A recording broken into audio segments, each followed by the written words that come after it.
بسم اللہ الرحمن الرحیم۔ ادب کا زندگی سے کیا تعلق ہے؟ ادب برائے زندگی کا نظریہ کیا ہے؟ اس چیز پر روشنی ڈالنے سے پہلے یہ بات جاننا بہت ضروری ہے کہ ہر چیز اپنی مخالف چیز کی وجہ سے پہچانی جاتی ہے۔ اس کا کیا مطلب ہے؟ اس کا سادہ سا مطلب اور مفہوم یہ ہے کہ کالا رنگ سفید رنگ کی وجہ سے پہچانا جاتا ہے۔ اگر سفید رنگ نہ ہوتا تو کالے رنگ کو کوئی پہچان نہیں پاتا کہ یہ کالا رنگ ہوتا کیا ہے، ہر طرف سیاہ رنگ ہی ہوتا۔ اگر رات نہ ہوتی تو دن کے اجالے کو کوئی پہچان نہیں سکتا تھا۔ تو معلوم ہوا کہ ہر چیز اپنی مخالف چیز کی وجہ سے پہچانی جاتی ہے، اور یہ تو عربی کا محاورہ بھی ہے، اور انگلش کے اندر بھی یہ بڑا مشہور ہے، اور فارسی کے اندر بھی یہی الفاظ ہیں کہ ہر چیز اپنی مخالف چیز کی وجہ سے پہچانی جاتی ہے۔ اگر حق نہ ہوتا تو باطل کو کون پہچانتا؟ اور اگر باطل نہ ہوتا تو حق کو کون پہچانتا؟ اگر برائیاں نہ ہوتی تو نیکی کو کون پہچانتا کہ نیکی کیا چیز ہے؟ تو نیکی برائی سے الگ چیز ہے۔ اس سے معلوم ہوتا ہے کہ جب تک مخالف چیز موجود نہ ہو آپ دوسری مخالف چیز کو پہچان نہیں سکتے۔ اس پوری بحث کا مقصد اور مطلب کیا ہے؟ مطلب یہ ہے کہ ادب کی دو قسمیں تھیں، ایک ہے ادب برائے ادب اور ایک ہے ادب برائے زندگی۔ ادب برائے ادب کو ہم پہلے مختصر بیان کر چکے ہیں۔ ادب برائے ادب یہ ہوتا ہے کہ جس کے اندر ادب کو اس لیے لکھا جاتا ہے کہ جس سے سامنے والا محض لطف اندوز ہو، اس کی زندگی پر اس ادب کا کوئی تعلق اور کوئی اثر نہیں ہوتا۔ جبکہ ادب برائے زندگی اس سے بالکل مختلف ہے۔ ادب برائے زندگی سے آدمی لطف اندوز بھی ہوتا ہے، اسے سکون بھی ملتا ہے، اطمینان بھی حاصل ہوتا ہے، مطالعہ کرنے سے علم میں اضافہ بھی ہوتا ہے، اور ساتھ ساتھ اس کی زندگی کے اندر نکھار بھی پیدا ہوتا ہے۔ اس کی بہت سادہ سی مثال اگر میں آپ کو دینا چاہوں تو یہ ہے کہ ناولز، کہانیاں، لطیفے، بعض اوقات لطیفے ایسے ہوتے ہیں کہ جو صرف اور صرف قاری کو اور سننے والے کو ہنساتے ہیں، زندگی میں ان کا کوئی تعلق نہیں ہوتا۔ اور بعض اوقات لطیفے ایسے ہوتے ہیں جو زندگی پر ایک گہرا نقش چھوڑ کر چلے جاتے ہیں، جس سے انسان کو فیصلہ کرنے کی صلاحیت مل جاتی ہے۔ تو یہ چیزیں ادب برائے زندگی سے تعلق رکھتی ہیں۔ اور وہ لطیفے جو صرف سن کے اور آپ نے سنے اور کانوں کو اچھے لگے، اس کی آواز اچھی معلوم ہوئی اور ہنسے، اور اس کے بعد تبسم کر کے آپ نے چھوڑ دیا، تو یہ ادب برائے ادب ہے۔ ادب فنون لطیفہ کا ایک حصہ ہے۔ فنون لطیفہ وہ فنون ہے جو بڑے اچھی جو آنکھوں اور دل کو اچھے محسوس ہوتے ہیں، جیسے آرٹ گیلریز فنون لطیفہ ہیں، خطاطیاں، کیلیگرافی، سنگ تراشی، خوبصورت پھول بنانا، یہ چیزیں، کڑھائی کرنا جو کہ خواتین کرتی ہیں، مہندیاں لگانا خواتین کرتی ہیں، اور دیگر جو چیزیں ہیں فنون لطیفہ کے اندر جو چیزیں شامل ہوتی ہیں، ان میں ایک بہت اہمیت کی حامل چیز ہے ادب۔ ادب فنون لطیفہ کا حصہ ہے، اور اس ادب کے اندر نثر اور نظم، ان دونوں چیزوں کو بڑی اساسی حیثیت حاصل ہے۔ اساس بنیاد کو کہتے ہیں۔ فنون لطیفہ کے اندر نثر اور نظم کو بنیادی حیثیت حاصل ہے، اور کوئی بھی ادب دنیا کا ہو وہ نظم اور نثر کے بغیر ادب کہلا نہیں سکتا۔ نثر اور نظم شامل ہوتی ہے تو ایک ادب تخلیق ہوتا ہے، اور ایک ادب سامنے وجود میں آتا ہے۔ ادب ہوتا کیا ہے؟ خاص طور پر وہ ادب جو نظم اور نثر پر مشتمل ہوتا ہے۔ تو ادب کی اگر ہم سادہ سی تعریف کریں تو یہ ہے کہ ادب وہ ہوتا ہے کہ جنہیں عام لوگ مطالعہ کر کے بڑے شوق سے منتخب کرتے ہیں اور مطالعے سے اپنے وقت کو پرلطف انداز میں گزارتے ہیں، یہ ہوتا ہے ادب۔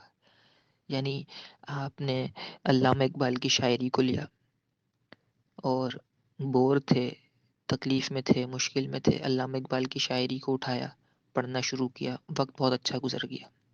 شعر کے کی جو معنی اور رموز تھے وہ کھل کھل کے سامنے آنا شروع ہو گئے۔ تو یہ ہے ادب۔ آپ نے مرزا اسد اللہ خان غالب کے اشعار کو اٹھایا اور غالب کی کلیات کو اٹھایا اور پڑھنا شروع کیا، روح کے اندر تر و تازگی پیدا ہوئی، ذہن کے اندر جو ایک جمود تھا، جماؤ تھا، وہ ختم ہوا اور ایک نئے تصور سامنے آئے. یہ ادب ہے. تو ادب وہ ہوتا ہے جنہیں عام لوگ مطالعہ کر کے بڑے شوق سے منتخب کرتے ہیں اور مطالعہ کر کے اپنے وقت کو پرلطف انداز میں گزارتے ہیں. اس سے ایک بات معلوم ہوئی، اس جملے سے ایک بات یہ معلوم ہوئی کہ ادب کا زندگی سے بڑا گہرا تعلق ہے. تبھی تو آپ کی زندگی کے اندر روشنیاں پیدا کی ہیں ادب نے. اگر ادب کا زندگی سے تعلق نہ ہوتا تو انسان کا وقت پر لطف انداز میں ادب گزار نہیں سکتا تھا. یہ ادب ہی ہے جو انسان کے وقت کو پر لطف انداز میں گزارتا ہے. اور پھر ادب کا صرف پڑھے لکھے انسان کی زندگی سے تعلق نہیں ہے، بلکہ ادب کا تعلق ان پڑھ انسان سے بھی ہے. وہ کس طرح؟ وہ اس طرح کہ پڑھا لکھا آدمی تو ادب پڑھ کے، ادب سے میری مراد یہاں پہ نظم اور نثر دونوں چیزیں ہیں، اس کی میں پہلے وضاحت کر چکا ہوں. تو میں کہہ یہ رہا تھا کہ ادب کا تعلق یوں نہیں کہ صرف پڑھے لکھے آدمی سے ہے، بلکہ ان پڑھ لوگوں سے بھی ادب کا تعلق ہے.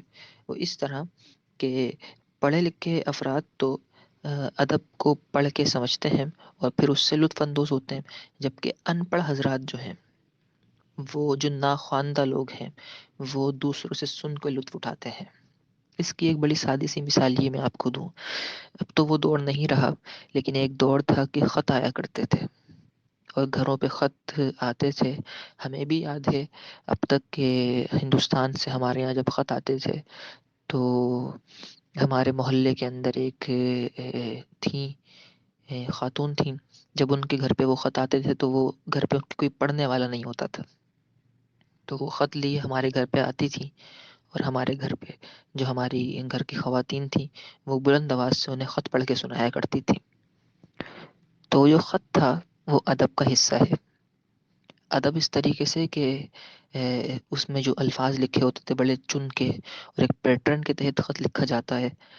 وہ پڑھنے والے پڑھ کے خوش ہوا کرتے تھے، سننے والے سن کے خوش ہوا کرتے تھے. تو معلوم ہوا کہ ادب کا تعلق صرف پڑھے لکھے لوگوں سے نہیں ہے، ان پڑھ لوگوں سے بھی ادب کا تعلق ہے. ادب کا زندگی سے بڑا گہرا تعلق، ہم اس پہ بات کر رہے ہیں. تو ادب کا زندگی سے بڑا گہرا تعلق ہونے کی ایک وجہ یہ بھی ہے کہ ادب کے ذریعے سے ایک انسان اپنی معلومات دوسرے انسان تک پہنچاتا ہے. اگر ادب کا ذریعہ نہ ہو تو علم کا پھیلاؤ رک جائے گا. میرا علم مجھ تک محدود رہے گا، آپ کا علم آپ تک محدود رہے گا، ہمارے اساتذہ کا علم ہمارے اساتذہ تک محدود ہو کر رہ جائے گا اگر وہ بیان نہ کریں، اسے نظم کی صورت میں بیان کریں، چاہے نثر کی صورت میں بیان کریں. لیکن بیان کرنا ضروری ہے، بیان کے بغیر وہ علم آگے نہیں بڑھ سکے گا. تو معلوم ہوا کہ ادب کا زندگی سے اس لیے بھی گہرا تعلق ہے کہ ادب کے ذریعے سے علم پھیلتا ہے. تاریخ کی کتابیں آپ اٹھا لیں، تاریخ اٹھاتے ہیں، ہم تاریخ پڑھتے ہیں اور آج سے 1000 سال پہلے کے زمانے میں چلے جاتے ہیں اور وہاں کے حالات، واقعات، ٹیپو سلطان نے کیا کیا سن 1700 کے اندر، پانی پت کی جنگ کس طرح ہوئی، محمد بن قاسم کس طریقے سے 712 ہجری میں سندھ پہ آئے، حملہ کیا، راجہ طاہر کو مار کے ہرایا، اور پھر کس طریقے سے سلطان محمود غزنوی نے سومنات کے مندر کو فتح کیا. یہ سب چیزیں ہم پڑھتے ہیں، کیسے سمجھ میں آتی ہیں ہمیں یہ باتیں؟ کیسے ہم اتنے پرانے زمانوں میں چلے جاتے ہیں؟ ذریعہ اور واسطہ اس زمانے میں جانے کا صرف اور صرف ادب ہے. اگر تاریخی ادب نہ ہوتا، تاریخ لکھنے والے نہ ہوتے، مؤرخین نہ ہوتے، تو ہم اس ادب میں جا نہیں سکتے تھے. تو معلوم ہوا کہ ادب کا زندگی سے بڑا گہرا تعلق ہے. اس سے انسان کو علم حاصل ہوتا ہے اور وہ ایک زمانے سے دوسرے زمانے میں ٹریول کر جاتا ہے، سفر کر جاتا ہے. ادب کا زندگی سے اس لیے بھی گہرا تعلق ہے کیونکہ ادب سے آپ ابلاغ کر سکتے ہیں، اپنا پیغام پہنچا سکتے ہیں. جیسے رسائل ہو گئے، پمفلیٹس ہو گئے، ہینڈ بل ہو گئے، اخبارات ہو گئے، اور ابلاغ عامہ کے جو جتنے دیگر ذرائع ہیں انہیں پیش نظر رکھیے. اخبارات ہیں، کل کی خبر آج مل جاتی ہے، آج جو صبح واقع ہوا شام تک اخبار میں چھپ کر آ جاتا ہے. معلوم ہوا کہ ادب کا زندگی سے تعلق ہے. اگر یہ اخبارات نہ ہوتے، یہ طریقہ کار نہ ہوتا تو پھر نہیں مل سکتی تھیں یہ خبریں آپ کو ایک دن کے اندر. ان خبروں سے آپ محروم رہتے. تو اس سے ایک بات یہ معلوم ہوئی ہمیں کہ ادب کے ذریعے سے انسان جو ہے وہ ایک اپنی معلومات دوسروں تک پہنچاتا ہے، اسے اپنے گرد و پیش کے حالات اور واقعات سے معلومات حاصل ہوتی رہتی ہے. جرائد ہوتے ہیں، پمفلیٹس ہوتے ہیں، ہینڈ بل ہوتے ہیں، جگہ جگہ بچے کالجز کے یونیورسٹیز کے کھڑے ہوئے پڑھ رہے ہوتے ہیں. ایک خاص پیٹرن ہے لکھنے کا، ایک خاص طریقہ کار ہے. تو معلوم ہوا کہ ادب کا زندگی سے تعلق ہے. یوں نہیں ہو سکتا کہ ادب کو آپ زندگی سے نکال دیں. ادب اور زندگی ساتھ ساتھ چلتے ہیں. پھر ادب سے کبھی کبھی یوں ہوتا ہے کہ یہی ادب ثقافت بن جاتی ہے. یہی ادب کسی کی جو ہے وہ ثقافت بن کے سامنے آتی ہے، اور پھر یہی ادب جب آگے بڑھتی ہے، پروان چڑھتی ہے، تو پوری کی پوری نسلیں اس سے سنور جاتی ہیں. یہ علامہ اقبال کا ادب ہی تھا جس نے مردہ قوم میں جان ڈال دی. یہ مرزا غالب کا ادب تھا کہ مرزا غالب نے خط لکھے اور ان خطوط کے ذریعے سے وہ اردو زبان کہ جو بہت زیادہ مشکل تھی، علامہ مرزا غالب نے اس اردو زبان کو اتنا آسان کر کے لکھا کہ وہ عام بول چال کی زبان بن گئی.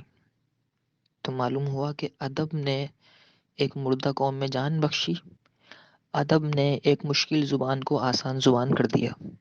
معلوم ہوا کہ ادب کا زندگی سے گہرا تعلق ہے، اور ادب برائے ادب کا جو نظریہ ہے وہ بھی اس سے واضح ہوا. یہ ادب ہی تھا جس کی وجہ سے سر سید نے تہذیب الاخلاق نام کا اپنا رسالہ جاری کیا، اور اس رسالے کے اندر نئے نئے نظریات اپنے پیش کیے قوم کی اصلاح کرنے کے لیے. تو یہ ادب ہی ہے. تو معلوم ہوا کہ ادب کا زندگی سے بڑا گہرا تعلق ہے. فنون لطیفہ کا حصہ ہے ادب، اور فنون لطیفہ کے اندر مصوری بھی شامل ہے، سنگ تراشی بھی شامل ہے، شاعری، نثر نگاری، سب چیزیں شامل ہیں. لیکن یہاں ایک بات میں یہ کہہ دوں کہ ان تمام فنون لطیفہ میں جتنی چیزیں ہیں، ان سب میں سب سے زیادہ جو چیز اثر رکھتی ہے، جو سب سے زیادہ لطف دینے والی چیز ہے، وہ ادب ہے تمام فنون لطیفہ کے اندر. اور ادب کے اندر بھی نثر سے زیادہ نظم جو ہے وہ اثر رکھتی ہے زندگی پر. آپ ایک پوری کہانی سن جائیں، 400 صفحوں کا ناول ہو، پڑھ جائیں، اور پڑھنے کے بعد آپ کے دل میں ایک چمک پیدا ہوگی، خوشی پیدا ہوگی. لیکن آپ ایک شعر سن لیں جو کہ 2 صرف لائنوں کا ہو، جتنی زیادہ خوشی وہ پورے ناول پڑھ کے نہیں ہوگی، اس سے زیادہ خوشی یہ 2 لائنوں کا شعر پڑھ کے ہو جائے گی. آپ ایک بہت اچھی پینٹنگ دیکھیں، پینٹنگ دیکھتے رہیں، اس کے اندر 1 گھنٹے تک غور و فکر کرتے رہیں، اس میں رنگ دیکھتے رہیں، خد و خال اس کے جو ہے وہ جانتے رہیں. صحیح ہے، اچھی بات ہے، بہت خوشی ہوگی. آرٹ گیلری آپ دیکھ لیجئے، کسی مجسمے کو دیکھیں، اس کی خوبصورتی کی تعریف کرتے رہیں، اچھا لگے گا. لیکن کسی کی زبان سے آپ ایک بہت بلند و بالا خیال کا 2 لائنوں کا شعر سن لیں، تو وہ تمام کے تمام پینٹنگ کی خوشی، اس سنگ پارے کی خوشی، اس ناول کی خوشی ایک طرف، لیکن وہ 2 لائنوں کا شعر سن کے جو دل میں خوشی پیدا ہوگی وہ سب سے زیادہ ہوگی. معلوم ہوا کہ فنون لطیفہ کے اندر ادب کا درجہ سب سے بلند و بالا ہے. اور پھر ہمارے لیے اردو زبان کے لیے خاص طور پہ، کیونکہ ہم اردو کے ادب برائے زندگی کی بھی بات کر رہے ہیں تھوڑی سی، تو اردو پر ایک احسان یہ بھی ہوا اللہ تعالیٰ کی طرف سے، ایک کرم یہ بھی ہوا اردو پر کہ اردو کو 3 وہ زبانیں مل گئیں جس کے اندر ادب بڑے پائے کا تھا. 712 ہجری میں محمد بن قاسم نے بر صغیر پہ قدم رکھا، سندھ آئے، سندھ کو باب الاسلام بنا دیا. اور پھر عربی ادب ویسے ہی بہت بلند ہے، عربی ادب کے تو سب قائل ہیں. عربی ادب محمد بن قاسم سن 712 ہجری میں سندھ میں لے کر آ گئے. جب عرب آئے تو ساتھ میں عربی ادب بھی آیا. بلکہ آپ کو یہاں ایک ایکسٹرا بات بتاتا چلوں کہ عربی ادب کے بارے میں یہاں تک مشہور ہے کہ عرب کی ان پڑھ اور جاہل عورتیں جنہوں نے کبھی لکھنا اور پڑھنا نہیں سیکھا تھا، وہ 3 دن تک مسلسل فی البدی اشعار کہا کرتی تھی. فی البدی کا مطلب یہ ہے کہ بغیر کسی مشق کے اور پریکٹس کے، بغیر شعر کو کاغذ پہ لکھے، ان میں اتنی استعداد اور قابلیت تھی کہ وہ 3 دن تک مسلسل شعر کہہ سکتی تھی. اس قدر پائے کا عربی ادب تھا. تو عربی ادب آیا۔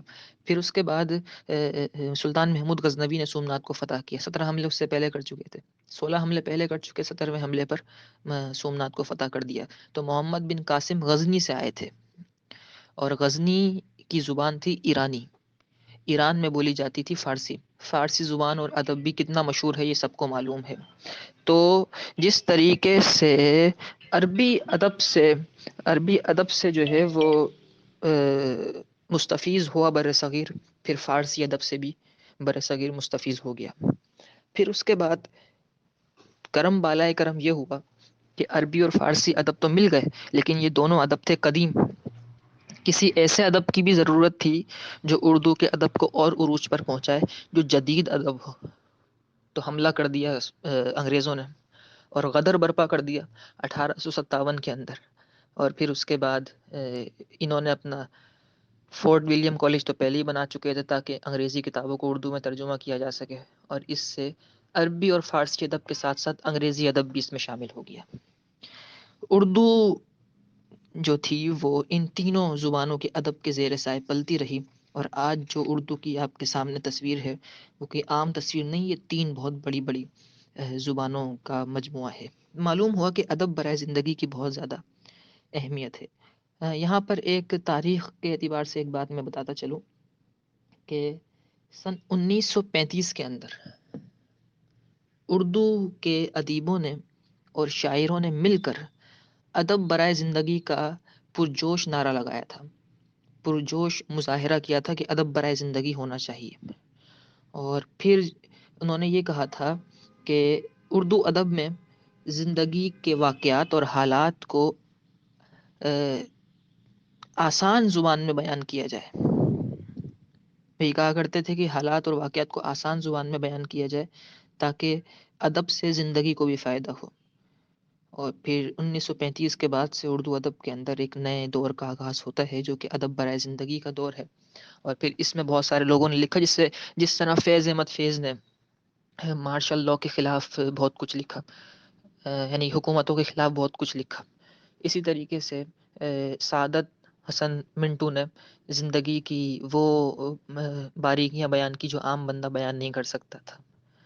اسی طریقے سے پطرس بخاری، احمد شاہ پطرس بخاری نے مزاحیہ انداز میں زندگی کو پیش کیا۔ بہت سارے لوگ ہیں اس طریقے سے جنہوں نے ادب برائے زندگی پر لکھا، اور یہ سب کے سب افراد ترقی پسند تحریک کا حصہ تھے۔ تو ان تمام باتوں سے معلوم ہوا کہ ادب برائے زندگی کا بہت گہرا تعلق ہے۔